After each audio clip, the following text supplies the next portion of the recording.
We got to discuss, I think, SMCI. Yes, SMCI, because now everybody is reversing just from the support that we discussed last time ahead of the earnings just next week. I think the 3rd of February on Tuesday, just 1 week from now, exactly after hour. So we have a preparation for SMCI. It might do something before the earnings, and we capitalize on this reversal before it happened, because usually we have this kind of reaction, what happened for Intel, the price reverse or jumping before the earnings.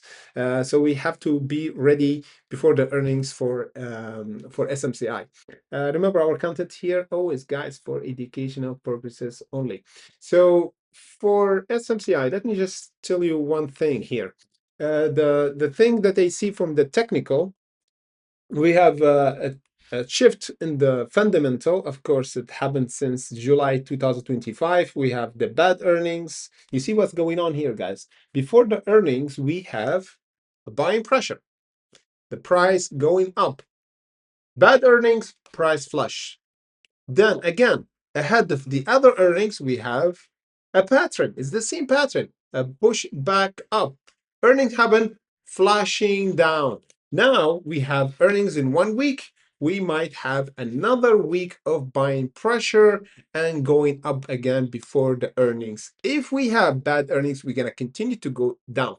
It's not 100% yes, I know, but we got one level that we have to discuss for today to confirm that we're not gonna have another flush after the earnings, or if we're gonna have a pump before the earnings or not, which is this level around the 33.62. For my opinion, it's really interesting level to watch, because if we broke it before even the earnings, is mean yes, we're gonna have a nice jump up toward the 37 and 46. And the best case scenario is if we have a good earnings and we jump before the earnings around the 33.62, and we're gonna have continuation up. But this other scenario is not breaking the 33.62 and consolidate over the 30.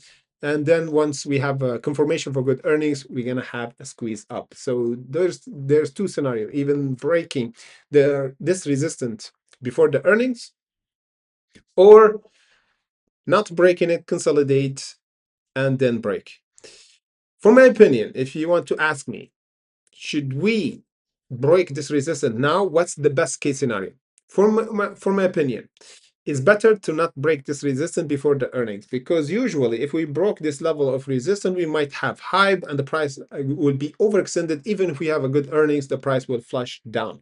So it's better to have this reaction, SMCI consolidate here, breaking the 33 to 62 at the earnings, then go toward the 37, at least 64, because if we go there from this current price, we go up 22%, but SMCI is pretty volatile, so I expect around the 41 or almost the 42 if we have a good earnings. And expecting holding right now over the 29, which is the current support that we started to have a big buying pressure from. The bottom right now is around the 27, 25, but I expect holding over those levels to confirm if we have a good buyer for SMCI, guys.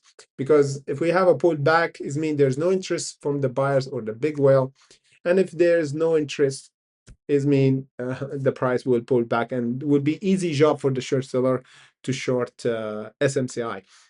So be careful, guys. We just have 1 week left. Let me know what you think about the price target for SMCI. Are we going to have a pullback more, or this is will be the shift for the beginning of this year? Because right now we are getting near the bottom around the 25, and this is might be it for SMCI to reverse like what happened before. I think it happened back in 2025 in February, exactly once we jumped almost 100%. Right around here, February, yes, last earnings, we got a nice jump of 150% after the earnings. So we might have the deja vu 1 year from now, a reversal again for SMCI.